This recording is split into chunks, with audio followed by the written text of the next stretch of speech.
আসসালামু আলাইকুম। 18 বাংলা সংবাদে সবাইকে স্বাগত জানাচ্ছি। আমি শারমিন সালাম। শুরুতেই বিআরবি কেবলস সংবাদ শিরোনাম। উন্নত চিকিৎসার জন্য ভোর রাতে কাতারের এয়ার অ্যাম্বুলেন্সে খালেদা জিয়াকে লন্ডনে নেওয়া হবে। ডক্টর জাহিদ, যুক্তরাজ্যের বিশেষজ্ঞ চিকিৎসক সহ সাথে থাকবেন 15 জন। খালেদা জিয়ার রোগ মুক্তি কামনায় শুক্রবার মসজিদ, মন্দির ও ধর্মীয় উপাসনালয়ে দোয়া প্রার্থনা কর্মসূচি।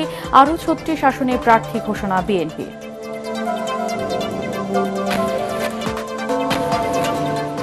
10 বা 11 ডিসেম্বর ঘোষণা হতে পারে সংসদ নির্বাচন ও গণভোটের তফসিল। রাষ্ট্রপতির সাক্ষাৎ চেয়ে চিঠি। অনিবার্য কারণ ছাড়া নির্বাচন বিলম্বিত চায় না বিএনপি। অন্তর্বর্তী সরকার গঠন বৈধ, হাইকোর্টের রায় আপিল বিভাগে বহাল। সরকারের বৈধতার জন্য জাতীয় সংসদের অনুমোদনের প্রয়োজন নেই, অ্যাটর্নি জেনারেল। শেখ হাসিনার ছেলে সজীব ওয়াজেদ জয়ের বিরুদ্ধে জুলাইয়ে মানবতা বিরোধী অপরাধের মামলার অভিযোগ আমলে নিল ট্রাইব্যুনাল। গ্রেপ্তারি পরোয়ানা জারি।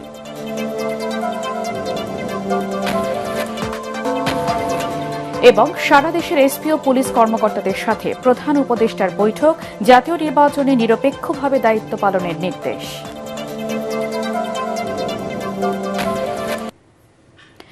শুনছিলেন বিআরবি কেবল সংবাদ শিরোনাম। এবার বিস্তারিত। উন্নত চিকিৎসার জন্য ভোর রাতে কাতারের অ্যাম্বুলেন্সে বেগম খালেদা জিয়াকে লন্ডনে নেওয়া হবে।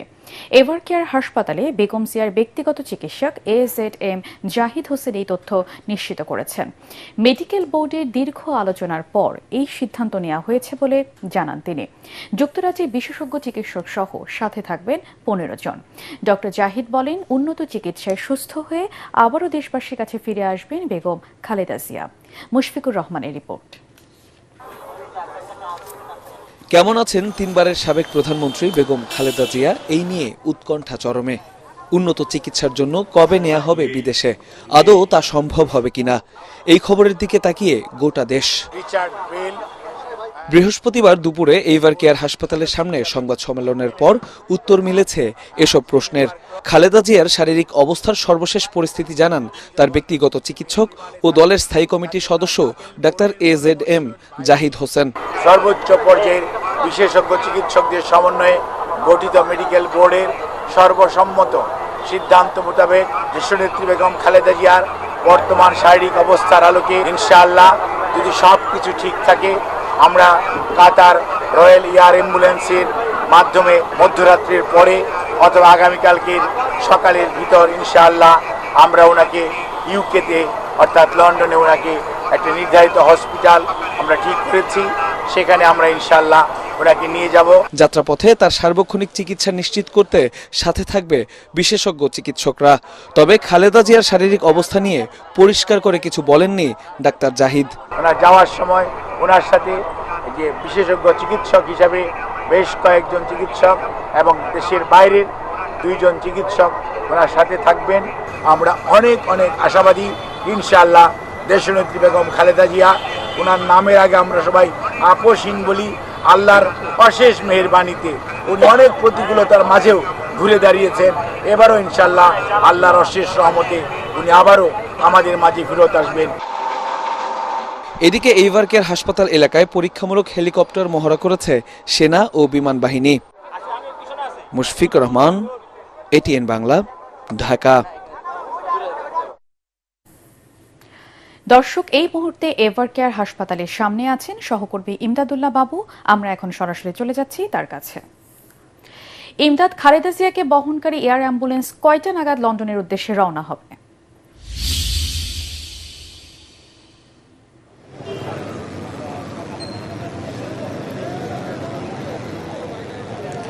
শারমিন, এভারকেয়ার হাসপাতালের সামনে আসলে আমরা আছি। এখন পর্যন্ত তাকে যে বের করার প্রক্রিয়া, তাকে যে নিয়ে যাওয়া হবে এয়ার অ্যাম্বুলেন্সে করে, সেরকম কোনো তৎপরতা কিন্তু আমরা এখন দেখতে পাচ্ছি না। তিনি এখনো ভিতরে চিকিৎসাধীন, তার চিকিৎসা চলছে এবং তার কিছুক্ষণ আগে আমরা যেটা শুনতে পেরেছি বিভিন্ন সূত্রে যে তার কার্ডিওগ্রাম, ইকোকার্ডিওগ্রাম, এই ধরনের যে টেস্টগুলো রয়েছে, অর্থাৎ তার হৃদযন্ত্রের ক্রিয়াটি কিরকম সেগুলো পর্যবেক্ষণের চেষ্টা করা হয়েছে এবং সেই সব বিষয়ে কিন্তু তারা ভালো ফলাফল পেয়েছেন, এরকম আমরা শুনতে পাচ্ছি। তবে তাকে এখান থেকে কখন বের করা হবে এই ধরনের কোনো কথাবার্তা বা নিশ্চিত তথ্য এখনো দেয়া হচ্ছে না। যেটি বলা হচ্ছে বা যেটি আমরা জানতে পারছি বিভিন্ন সূত্রের মাধ্যমে যে তাকে এখান থেকে ভোরবেলা নিয়ে যাওয়া হবে এবং তার ফ্লাইটটি ওই যে এয়ারবাস যেটি রয়েছে, এয়ার অ্যাম্বুলেন্স যেটি রয়েছে এয়ারবাস 319 সেটি ঢাকায় এসে পৌঁছাবে রাত্রে 1:30 থেকে 2টার মধ্যে এবং সেখানে সেটি এসে পৌঁছালেই তাকে এখান থেকে নিয়ে যাওয়া হবে সেই এয়ারবাসের উদ্দেশ্যে। তবে কিভাবে নিয়ে যাওয়া হবে, হেলিকপ্টারে করে নিয়ে যাওয়া হবে নাকি অ্যাম্বুলেন্সে করে নিয়ে যাওয়া হবে এরকম কোনো তথ্য কিন্তু এখন পর্যন্ত নিশ্চিত করা হচ্ছে না। তিনি সড়ক পথে যাবেন নাকি তাকে হেলিকপ্টারে নেওয়া হবে এই ধরনের কোনো বিষয় কিন্তু এখন পর্যন্ত হাসপাতাল থেকে কিংবা খালেদা জিয়ার যে চিকিৎসক দল রয়েছেন তাদের কাছ থেকে কোনো পক্ষ থেকেই কিন্তু আমাদেরকে নিশ্চিত করে বলা হচ্ছে না। তো আমরা সেই অপেক্ষায় আছি আসলে তাকে কিভাবে নিয়ে যাওয়া হবে।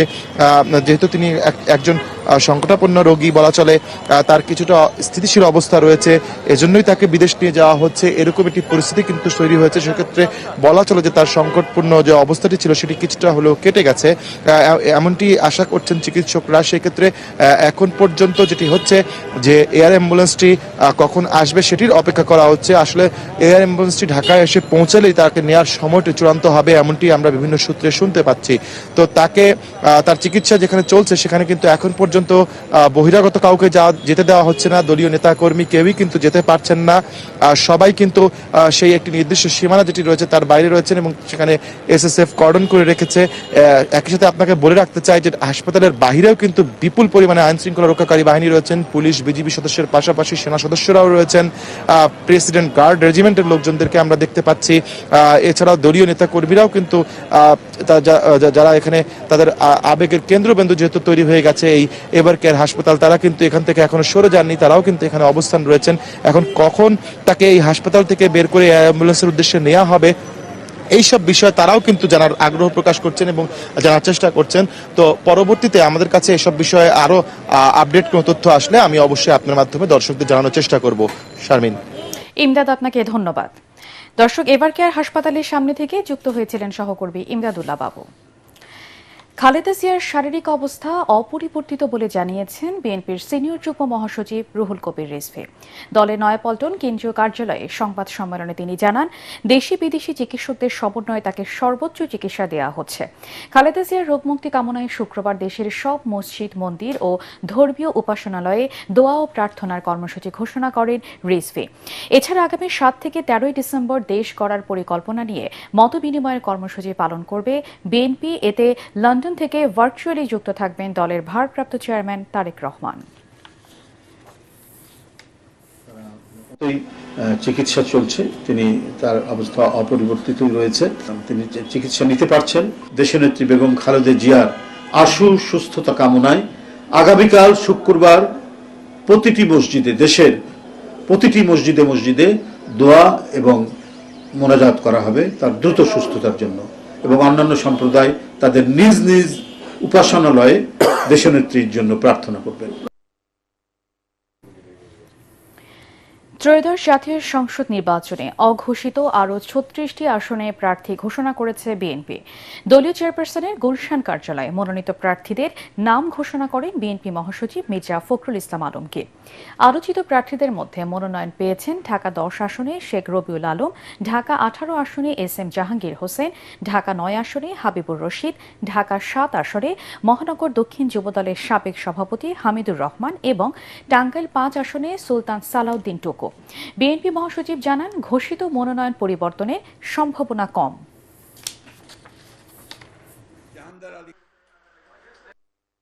আসনে প্রার্থী ঘোষণা করেছিলাম, আরো 36টি আসনে আমরা আপনার নাম ঘোষণা করছি। 20-25টার মতো থেকে যাবে, 24টার মতো। সেগুলো হচ্ছে আপনার আমাদের যে অ্যালায়েন্সের সঙ্গে যারা আছেন তাদেরগুলো, এবং আমাদের 2-1টা আপনার ডিসিশন হবে, সেগুলো আমরা আরো পরে ঘোষণা করব। ঢাকা 7 হামিদুর রহমান, ঢাকা 9 হাবিবুর রশিদ, ঢাকা 10 শেখ রবিউল আলম, ঢাকা 18 এস.এম. জাহাঙ্গীর হোসেন। এগুলোর ব্যাপারে পরিবর্তনের সম্ভাবনা খুব কম।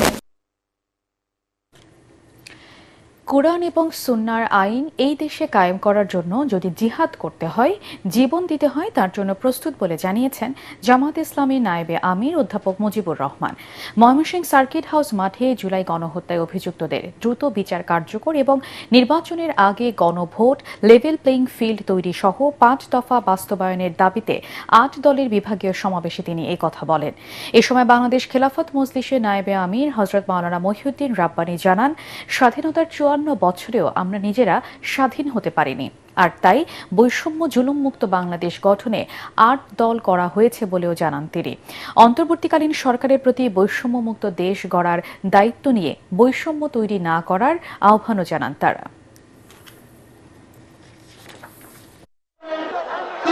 আমরা এখন থেকে বাংলাদেশে জাতীয় সংসদ সহ সচিবালয় সহ সকল শিক্ষা প্রতিষ্ঠান, সকল ধরনের যত প্রতিষ্ঠান আছে সকল প্রতিষ্ঠান শুধুমাত্র কেবলমাত্র একমাত্র আল্লাহর আইন দ্বারা পরিচালিত হবে। ইসলাম বিরোধী কোনো আইন এখানে চলতে পারবে না। আগামী 10 বা 11 ডিসেম্বর ঘোষণা হতে পারে সংসদ নির্বাচন ও গণভোটের তফসিল। ওই 2 দিনের যে কোনো দিন তফসিল নিয়ে রাষ্ট্রপতির সাক্ষাৎ চেয়ে বঙ্গভবনে চিঠি দিয়েছে নির্বাচন কমিশন। এদিকে অনিবার্য কারণ ছাড়া নির্বাচন বিলম্বিত হোক তা বিএনপি চায় না বলে জানিয়েছেন দলের স্থায়ী কমিটির সদস্য নজরুল ইসলাম খান। প্রধান নির্বাচন কমিশনারের সাথে বৈঠক শেষে এই কথা বলেন তিনি। বিস্তারিত জানাচ্ছেন একরামুল হক সায়েম। ত্রয়োদশ জাতীয় সংসদ নির্বাচন ও গণভোট আয়োজনে নানামুখী ব্যস্ততা চলছে নির্বাচন কমিশনে। তফসিল ঘোষণা সহ ভোটের দিনক্ষণ চূড়ান্ত করতে আগামী রোববার বসছে কমিশন সভা। নিয়ম অনুযায়ী রাষ্ট্রপতির সাথে সাক্ষাৎ করে তফসিল ঘোষণা করে নির্বাচন কমিশন।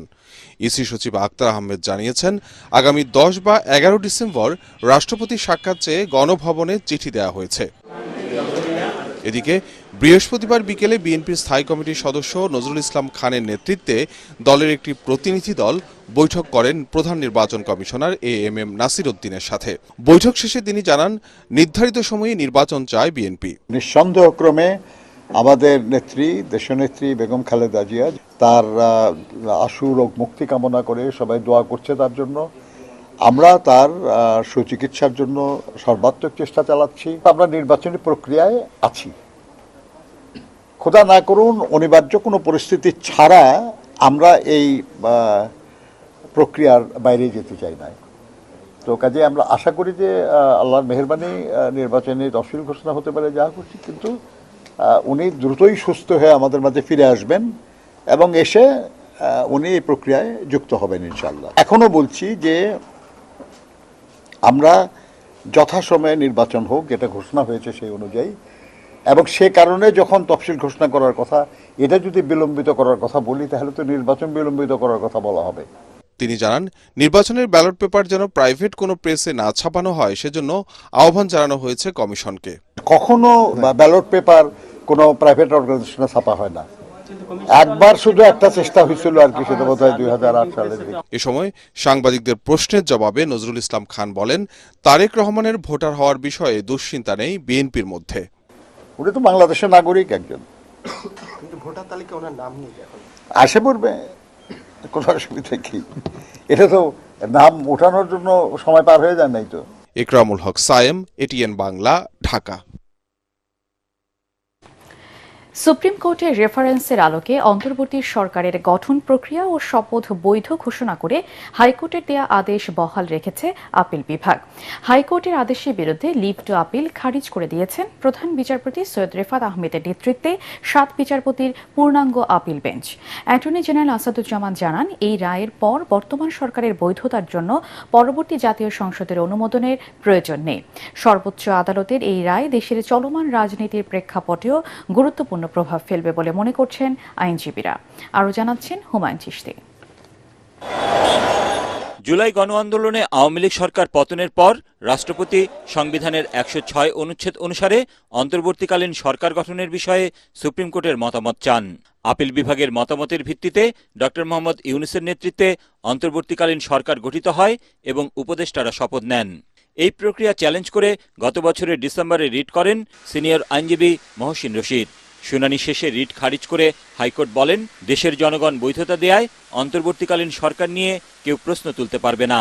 পরে তিনি হাইকোর্টের রায়ের বিরুদ্ধে লিভ টু আপিল বা আপিলের অনুমতি চেয়ে আবেদন করেন। বৃহস্পতিবার লিভ টু আপিল পর্যবেক্ষণ সহ খারিজ করে দেন সর্বোচ্চ আদালত। গণ অভ্যুত্থান পরবর্তী যে সরকার গঠিত হয়েছে এটি মূলত জনগণের সার্বভৌম ক্ষমতার বহিঃপ্রকাশের ভিত্তিতেই গঠিত হয়েছে।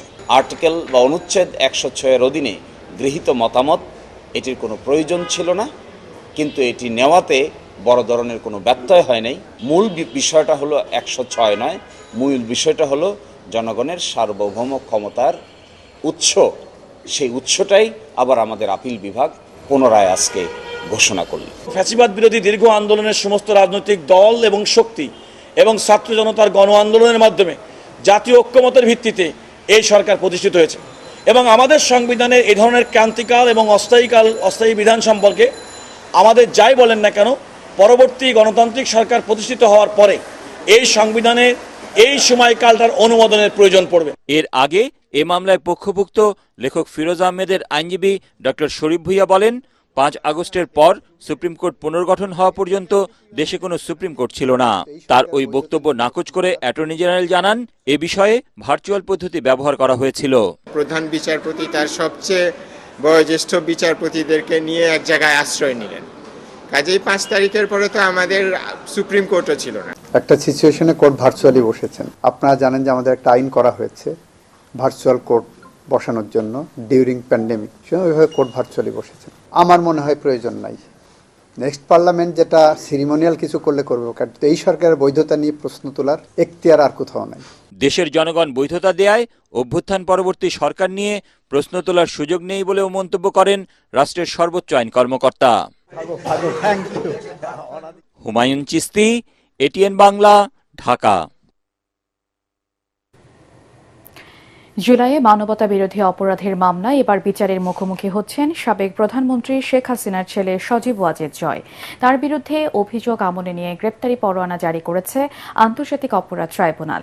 একই সাথে সাবেক আইসিটি প্রতিমন্ত্রী জুনায়েদ আহমেদ পলক, সাবেক আইনমন্ত্রী আনিসুল হক ও সাবেক প্রধানমন্ত্রীর বেসরকারি বিনিয়োগ উপদেষ্টা সালমান এফ রহমানের বিরুদ্ধে অভিযোগ আমলে নিয়ে তাদের 10 ডিসেম্বর হাজিরের নির্দেশ দিয়েছে আদালত। এছাড়া রামপুরায় 28 জনকে হত্যার মামলায় 2 সেনা কর্মকর্তা সহ 4 জনের বিরুদ্ধে অভিযোগ গঠনের শুনানি শেষ করেছে রাষ্ট্রপক্ষ। হুমায়ুন চিশতির আরেকটি রিপোর্ট। 24 জুলাই গণ আন্দোলনের সময় 17 জুলাই মধ্যরাত থেকে 28 জুলাই পর্যন্ত বন্ধ রাখা হয়েছিল ইন্টারনেট সেবা, যা পরে চালু করলেও পুরোপুরি স্বাভাবিক হয় 5 আগস্ট দুপুর থেকে।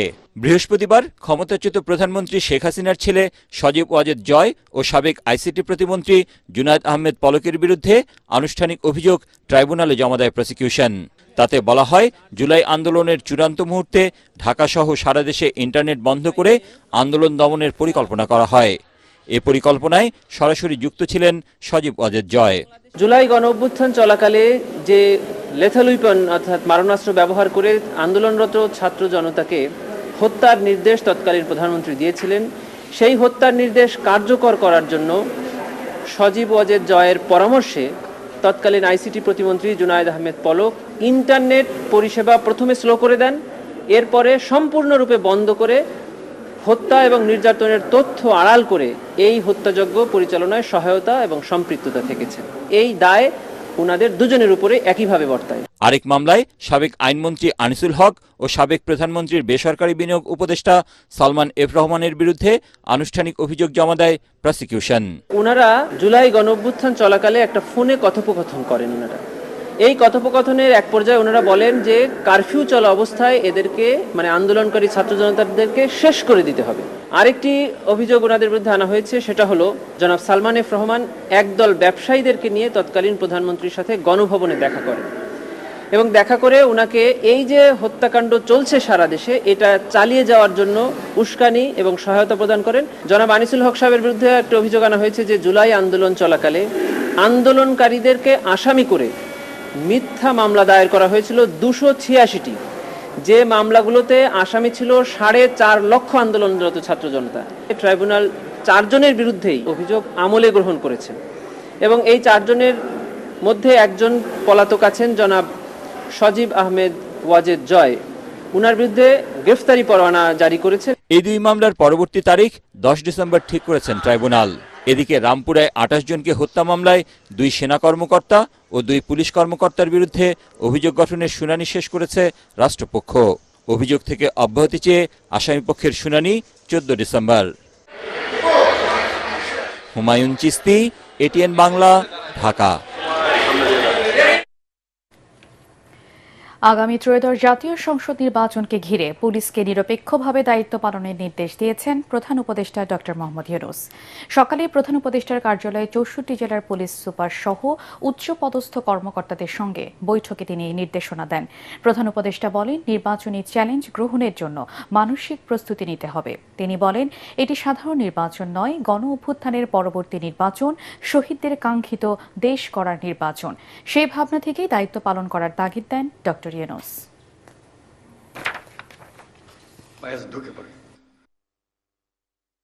এই 3 মাস আমার পক্ষে যত উচ্চ লেভেলে কাজ করা সম্ভব, যত নির্ভুলভাবে কাজ করা সম্ভব সেটা আমি করব। আমাদের যে স্বপ্ন, সে স্বপ্নে যদি কিছুটা আমাকে দিয়ে হয় আমি সেটা পালন করব। আমরা বলছি উৎসব মুখর হবে, ঐতিহাসিক হবে, সবকিছু এর মধ্যে এসে যাবে। কারণ এটা শুধু উপরওয়ালার হুকুম মানার জন্য করছি না, আরো বড় হুকুমওয়ালার দায়িত্ব আমরা এটা করছি। এবং সেই হুকুমওয়ালা উপরে আর আমার ভেতরে, আমার মধ্যে কি আছে সেটা আমি প্রকাশ করতে চাই। চট্টগ্রামে নিউমোরিং কন্টেইনার টার্মিনাল পরিচালনার দায়িত্ব ডিপি ওয়ার্ল্ডকে দেওয়ার সরকারি সিদ্ধান্তের বৈধতা নিয়ে দ্বিধা বিভক্ত রায় দিয়েছে হাইকোর্ট। দ্বৈত বেঞ্চের জ্যেষ্ঠ বিচারপতি রায় বলেছেন, চুক্তি প্রক্রিয়া অবৈধ, বিদেশি কোম্পানির সাথে চুক্তি করতে পারবে না অন্তর্বর্তী সরকার। আর কনিষ্ঠ বিচারপতি রিটটি খারিজ করে চুক্তি প্রক্রিয়া চলতে বাধা নেই বলে রায় দিয়েছেন। দুবাই ভিত্তিক প্রতিষ্ঠান ডিপি ওয়ার্ল্ডের সাথে চট্টগ্রাম বন্দর কর্তৃপক্ষের এই চুক্তি সম্পর্কিত প্রক্রিয়া প্রশ্নে রুলের শুনানি শেষে বিচারপতি ফাতেমা নজিব ও বিচারপতি ফাতেমা আনোয়ারের দ্বৈত বেঞ্চ এই রায় দেন। নিয়ম অনুযায়ী বিষয়টি শুনানির জন্য এখন তৃতীয় বেঞ্চে পাঠাবেন প্রধান বিচারপতি। এর আগে চট্টগ্রাম বন্দরে নিউমোরিং কন্টেইনার টার্মিনাল পরিচালনায় বিদেশি কোম্পানির সাথে চুক্তি সম্পর্কিত প্রক্রিয়া নিয়ে রিট করেন বাংলাদেশ যুব অর্থনীতিবিদ ফোরামের সভাপতি মির্জা ওয়ালিদ হোসাইন। রিটকারীর আইনজীবী বলেন, বিষয়টি বিচারাধীন থাকায় চুক্তি প্রক্রিয়া চলমান রাখা কোনোভাবেই সঠিক হবে না।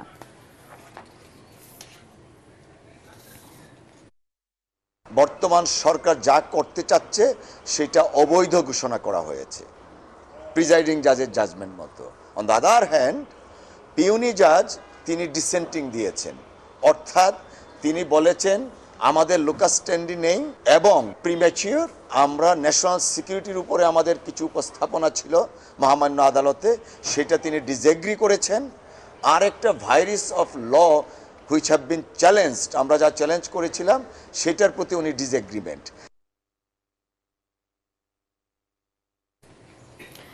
পোস্টাল ভোটের ক্ষেত্রে জাতীয় নির্বাচনের সাথে নির্ধারিত সময়ের মধ্যে যে ব্যালট এসে পৌঁছাবে সেগুলি গণনা করা হবে বলে জানিয়েছেন উপদেষ্টা সৈয়দা রিজওয়ানা হাসান।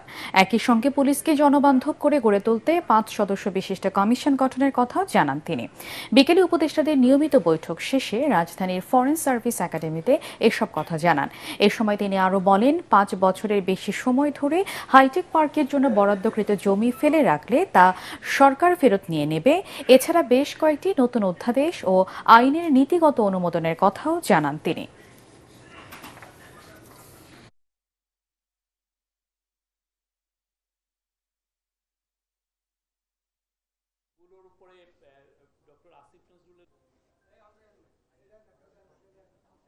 গণনা পদ্ধতি কি, ভোটের দিন যে পর্যন্ত সময় নির্ধারণ করে দেবে নির্বাচন কমিশন ভোট দিতে, সেই পর্যন্ত সময়ের মধ্যে যে ব্যালটগুলো এসে পৌঁছাবে রিটার্নিং অফিসারের কাছে, সেগুলো একই সাথে আমরা যারা ইন পার্সন ভোট দেব তাদের ভোট যখন গণনা করা হবে একই সাথে গণনা করা হবে।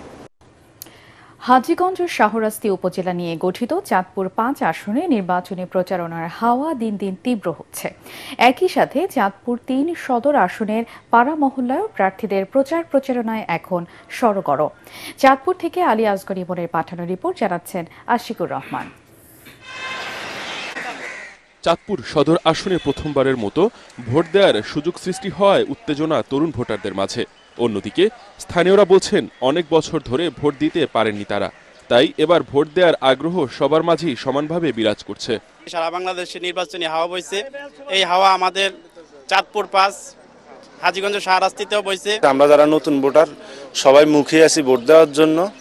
আর গণতান্ত্রিক দেশে ভোটটা হচ্ছে একটা ভোটারের প্রথম অধিকার। ২৬ সালের ফেব্রুয়ারি মাসের যে নির্বাচনটি হবে সেই নির্বাচনে এখন সাধারণ মানুষ মুখিয়ে আছে, তাদের উৎসব মুখর পরিবেশে তারা ভোট প্রয়োগ করবে। চাঁদপুরের প্রতিটি আসনে মনোনয়ন পাওয়ার পর বিরতিহীনভাবে চলছে বিএনপি প্রার্থীদের প্রচারণা। আমাদের নেতা লায়ন ইঞ্জিনিয়ার মমিনুল হক সাহেব আন্দোলন সংগ্রামের মাধ্যমেই উনি হাজীগঞ্জ উপজেলাকে সুসংগঠিত করে ধরে রাখছেন, এবং উনি যদি বিএনপির হাল না ধরতো তাহলে হয়তোবা যেই ঝড় তুফান আমাদের উপর বইছে ফ্যাসিস্ট হাসিনা সরকার, আমাদের মতো লোকেরা হয়তোবা তখন বিএনপি করতে পারতো না। এদিকে চাঁদপুর ৫ আসনে জামায়াতে ইসলামী মনোনীত প্রার্থী অধ্যাপক মাওলানা আবুল হোসাইনের প্রচারণাও চলছে জোরে সোরে। বিভিন্ন পথসভায় ক্ষমতায় গেলে শিক্ষার্থীদের এক হাতে সনদ, অন্য হাতে চাকরির প্রতিশ্রুতিও দিচ্ছেন তিনি। আমরা মনে করছি যে আমাদের প্রস্তুতিটা অনেকাংশে হয়েছে। আশা করি ইনশাল্লাহ আমরা বিজয়ের জন্য কাজ করছি এবং বিজয়ের দ্বারপ্রান্তে আমরা পৌঁছে আছি। আপনার মাধ্যমে আমি সারা দেশের সকল ছাত্র সমাজকে আহ্বান করতে চাই, যদি জামাত ইসলামী ক্ষমতায় যায় তাহলে ছাত্রদের এক হাতে সার্টিফিকেট আর হাতে চাকরির ব্যবস্থা জামাত ইসলামী করবে। যারা মানুষের জন্য কাজ করবেন এমন প্রার্থীকেই বেছে নেবেন বলে জানালেন চাঁদপুরবাসী। Bureau report, ATN Bangla. সালাম স্টিল ভোটের গাড়ি নিয়ে আমাদের প্রতিনিধি তরিক ইসলাম এখন রয়েছেন মানিকগঞ্জে। তিনি জানাচ্ছেন সেখানকার নির্বাচনী প্রচারণার খবর।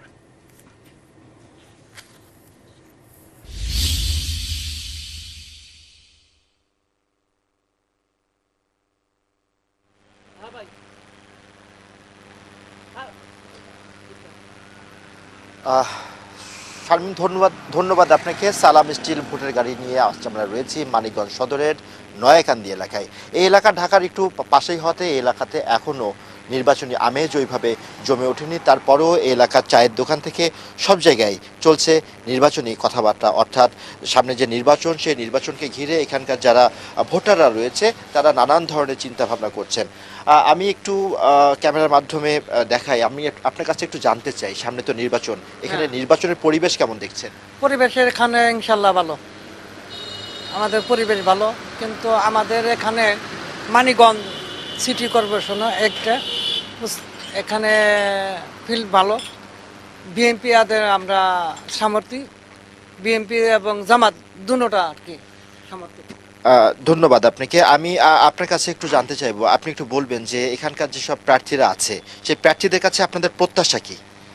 আমাদের প্রত্যাশা একটাই, যারা দেশ এবং দেশ সার্বভৌমত্ব এবং দেশের অর্থনীতি দেশ সঠিকভাবে পরিচালনা করে এবং রাজনীতি করে যাতে মানে টাকা ইনকাম করার একটা রাস্তা না খোঁজে, এটা দেশের যাতে উন্নতি হয়, আমরা তাদের কাছে এই একটা আমাদের এই আর কি আবেদন।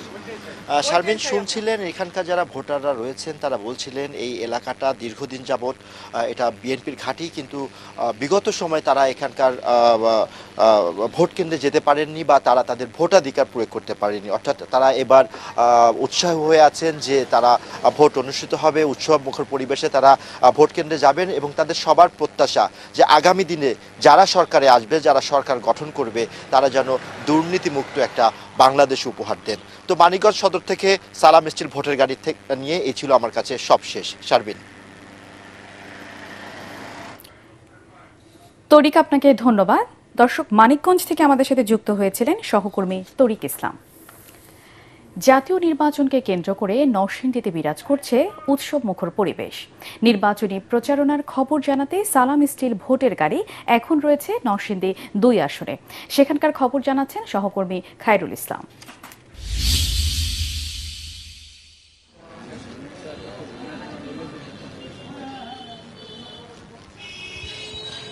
সালাম স্টিল ভোটের গাড়ির নির্বাচনী প্রচারণার খবর জানাতে এই মুহূর্তে আমি রয়েছি নরসিংদী পলাশ 2 আসনে।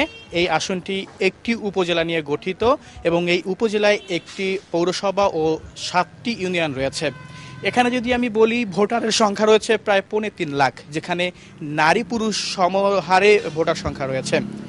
এখানে আমরা এসে সকাল থেকেই দেখতে পেরেছি যে এখানকার যে বিভিন্ন দলের প্রার্থী রয়েছেন তারা কিন্তু তাদের নির্বাচনী প্রচারণা চালাচ্ছেন অনেকটা উৎসব মুখর পরিবেশে। কিছুক্ষণ আগেও কিন্তু আমরা এখানে জামাতের যে প্রার্থী রয়েছেন এখান থেকে উপাধ্যক্ষ মাওলানা আমজাদ হোসেন, যিনি জামাতের প্রার্থী, তিনিও কিন্তু কিছুক্ষণ আগেও এখানে তার নির্বাচনী প্রচারণা চালাচ্ছেন। এই মুহূর্তে আমরা চলে যাব তার কাছে, জানতে চাইব নির্বাচনী প্রচারণায় আসলে তিনি ভোটারদের কেমন সাড়া পাচ্ছেন।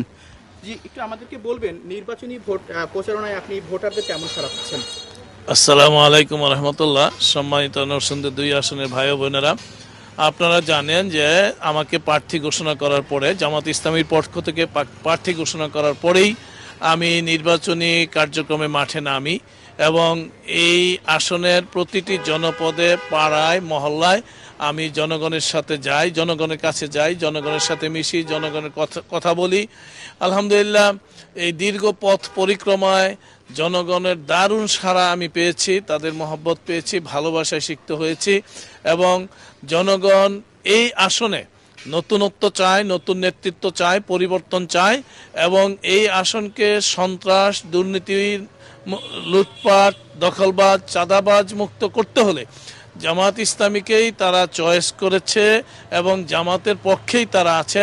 আমি বিশ্বাস করি ইনশাআল্লাহ আগামী সমৃদ্ধ একটি পলাশ গঠন করতে হলে, আমরা যদি গঠন করতে পারি, জনগণ যদি আমাদেরকে ম্যান্ডেট দেয়, আমরা যদি জনগণের সেবক হই, তাহলে আমরা একটি সমৃদ্ধ পলাশ, যেই পলাশটি সবার হবে, সবার বাংলাদেশের মতো এখানে সবাই হবে, সবার সমান সুযোগ সুবিধা থাকবে, এটা আমরা চিন্তা করছি হবে। বারবার বলছেন যে লেভেল প্লেইং ফিল্ড, আসলে সেটা নির্বাচনের আগে তৈরি হবে কিনা আপনার কি মনে হয়?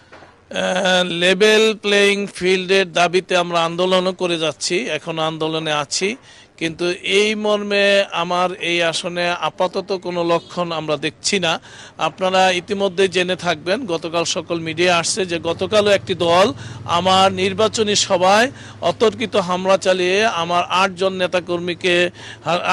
30 জন নেতাকর্মীকে তারা আহত করেছে। এর মধ্যে 8 জন ঢাকায় হাসপাতালে চিকিৎসাধীন আছে। লালমনিরহাটের পাটগ্রাম সীমান্তে ভারতীয় সীমান্তরক্ষী বাহিনী বিএসএফ এর গুলিতে বাংলাদেশি এক যুবক নিহত হয়েছে। ভোরে উপজেলার জগৎবের ইউনিয়নের পচা ভান্ডার এলাকায় এই ঘটনা ঘটে। স্থানীয়রা জানায় সবুজ সহ কয়েকজন বাংলাদেশি নাগরিক গরু আনার জন্য ওই সীমান্তের কাছাকাছি শূন্য রেখায় যায়। এ সময় সীমান্তে দায়িত্বে থাকা ভারতীয় চেনাকাটা ক্যাম্পের বিএসএফ সদস্যরা তাদের লক্ষ্য করে গুলি ছোড়ে। এতে ঘটনাস্থলে সবুজ মিয়া মারা যায়, বাকিরা দ্রুত পালিয়ে আসে। এরপর বিএসএফ সদস্যরা নিহত সবুজের লাশ ভারতে নিয়ে যায়। 61 বিজিবির অধিনায়ক লেফটেন্যান্ট কর্নেল মুজাহিদ মাসুম বিষয়টি নিশ্চিত করেছেন। এই ঘটনার প্রতিবাদ জানিয়ে পতাকা বৈঠকের আহ্বান জানিয়েছে বিজিবি।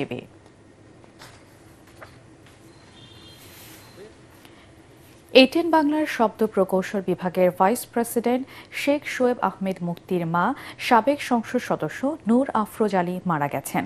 বুধবার রাত 9:30টায় রাজধানীর ল্যাবেইড হাসপাতালে চিকিৎসাধীন অবস্থায় শেষ নিঃশ্বাস ত্যাগ করেন তিনি। মৃত্যুকালে তার বয়স হয়েছিল 81 বছর। বাদ জোহর বাগেরহাটের ফকিরহাটে পারিবারিক গোরস্থানে মরহুমাকে দাফন করা হয়।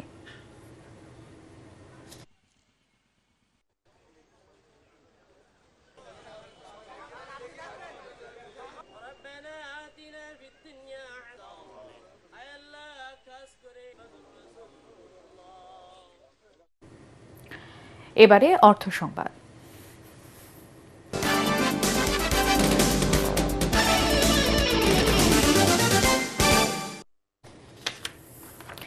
কক্সবাজারে এসএমসি এন্টারপ্রাইজ লিমিটেডের 2024-25 অর্থ বছরের বার্ষিক বিক্রয় সম্মেলন অনুষ্ঠিত হয়েছে। শহরের একটি হোটেলে দিনব্যাপী এই সেলস কনফারেন্সে দেশের বিভিন্ন জেলা ও বিভাগের কর্মকর্তারা অংশ নেন। অনুষ্ঠানে বক্তারা জানান, দীর্ঘ 50 বছর ধরে এসএমসি বাংলাদেশের জনস্বাস্থ্য উন্নয়নে গুরুত্বপূর্ণ ভূমিকা রেখে চলেছে। নিরাপদ প্রসব, পারিবারিক পরিবার পরিকল্পনা, পুষ্টি ও শিশু মৃত্যু হ্রাসে সংস্থাটির জরুরি উদ্যোগের পাশাপাশি গ্রামীণ পর্যায়ে কর্মীদের অবদান দেশের স্বাস্থ্য খাতে গুরুত্বপূর্ণ পরিবর্তন এনেছে।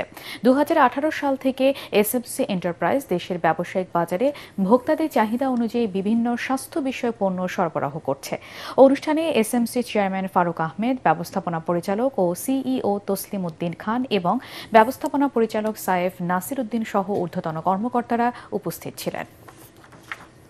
স্বাস্থ্যের উন্নতি ঘটানোর জন্য অক্লান্ত পরিশ্রম করে যাচ্ছে বিগত 50 বছর যাবৎ, এবং এসএমসি একটা প্রতিষ্ঠানে পরিণত হয়েছে যেটা এখন পৃথিবীতে এরকম নজির খুব কমই আছে, যে একটা প্রজেক্ট থেকে শুরু করে অত্যন্ত সফল একটা সংগঠনে পরিণত হয়েছে। তার যোগ্য নেতৃত্ব এবং তার রোবাস্ট বোর্ড এবং অগণিত কর্মীবৃন্দের মাধ্যমে আমরা জাতিকে এই কথাই বলতে চাই যে আগামীতে বাংলাদেশ যে ভূমিকা রাখছে জনস্বাস্থ্যের ক্ষেত্রে আরো গুরুত্বপূর্ণ ভূমিকা রাখবে, এবং বাংলাদেশকে তার জনস্বাস্থ্যের যে বিভিন্ন ইন্ডিকেটর রয়েছে সেখানে আরো গুরুত্বপূর্ণ অ্যাচিভমেন্ট হয়ে বাংলাদেশকে অগ্রযাত্রার যে পথ চলা আছে এই পথ চলাকে ত্বরান্বিত করবে।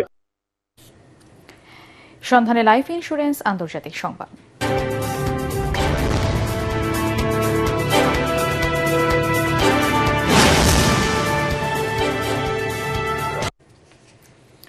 দুদিনের রাষ্ট্রীয় সফরে ভারতে পৌঁছেছেন রাশিয়ার প্রেসিডেন্ট ভ্লাদিমির পুতিন। ভারতের স্থানীয় সময় সন্ধে 7টার পরে নয়াদিল্লি পৌঁছান তিনি।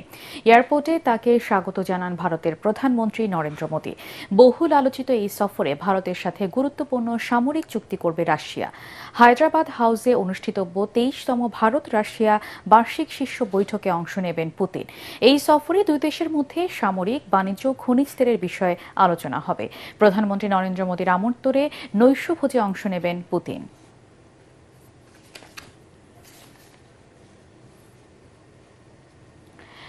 চীনের জিনজিয়াং অঞ্চলে 6.0 মাত্রার শক্তিশালী ভূমিকম্প আঘাত এনেছে। তবে এই ভূমিকম্পে তাৎক্ষণিকভাবে কোনো ক্ষয়ক্ষতির তথ্য পাওয়া যায়নি। জিনজিয়াং প্রদেশের সাথে কিরগিজস্তানের সীমান্ত রয়েছে, ফলে ভূমিকম্পে কিরগিজস্তানের সীমান্তের কিছু এলাকাও কেঁপে ওঠে। স্থানীয় সময় দুপুর 3:44 কিরগিজস্তান শিনচিয়াং সীমান্তের কাছে আকচি কাউন্টিতে ভূমিকম্প আঘাত এনেছে। চীনের ভূমিকম্প কেন্দ্র চায়না আর্থকোয়েক নেটওয়ার্ক সেন্টার সিইএনসি জানিয়েছে, রিক্টার স্কেলে 6.0 মাত্রার এই ভূমিকম্প ভূপৃষ্ঠ থেকে 10 কিলোমিটার ভূগর্ভে উৎপত্তি হয়েছে।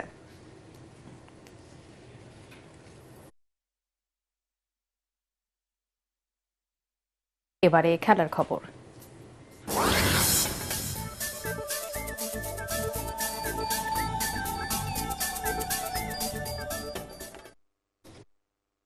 ফুটবলের বিশ্বমঞ্চে জায়গা করে নিতে ভালো মানের ইউরোপিয়ান কোচ আনতে চায় বাংলাদেশ। সেজন্য বাফুফেকে পর্যাপ্ত অর্থ বরাদ্দ দেওয়া হবে বলে জানালেন ক্রীড়া উপদেষ্টা আসিফ মাহমুদ।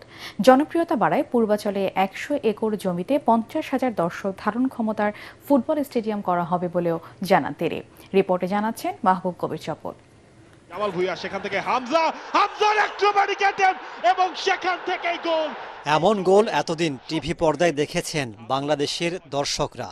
হামজার কল্যাণে এবার গ্যালারিতে বসেই দেখার সৌভাগ্য হয়েছে।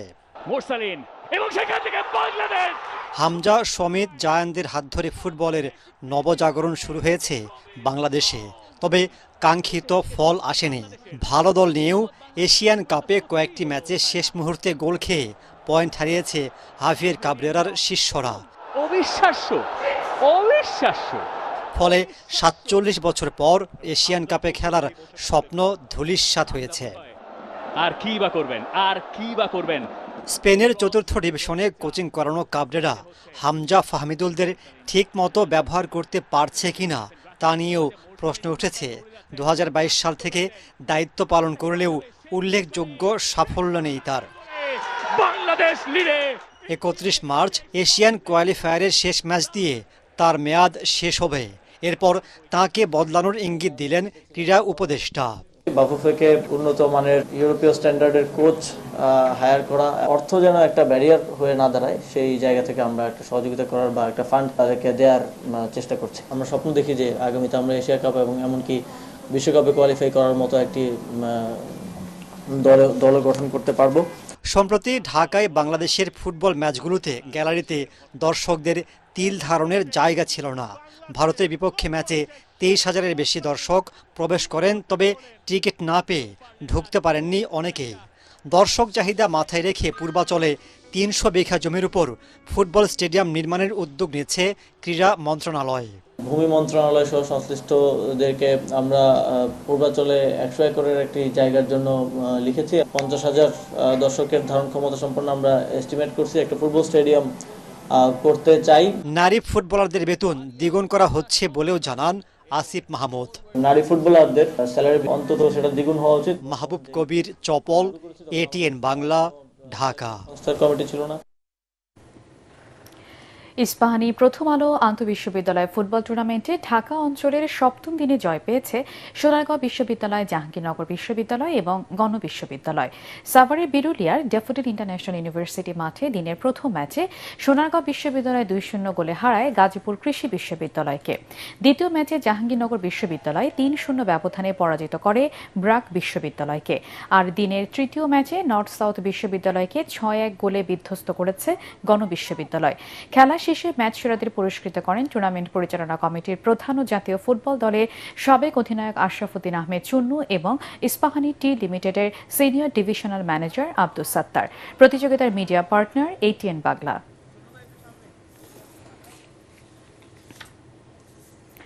শেষ করার আগে বিআরবি কেবল সংবাদ শিরোনাম আরেকবার।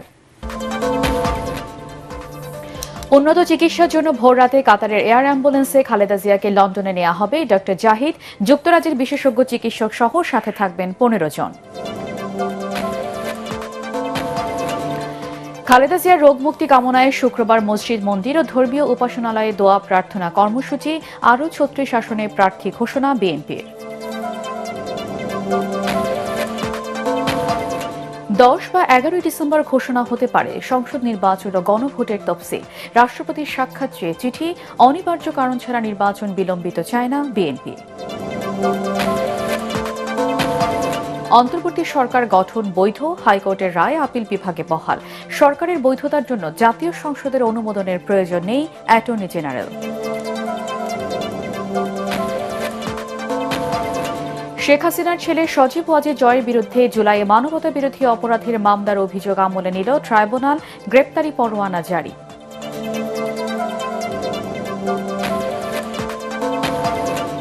এবং সারা দেশের এসপি ও পুলিশ কর্মকর্তাদের সাথে প্রধান উপদেষ্টার বৈঠক। জাতীয় নির্বাচনে নিরপেক্ষভাবে দায়িত্ব পালনের নির্দেশ।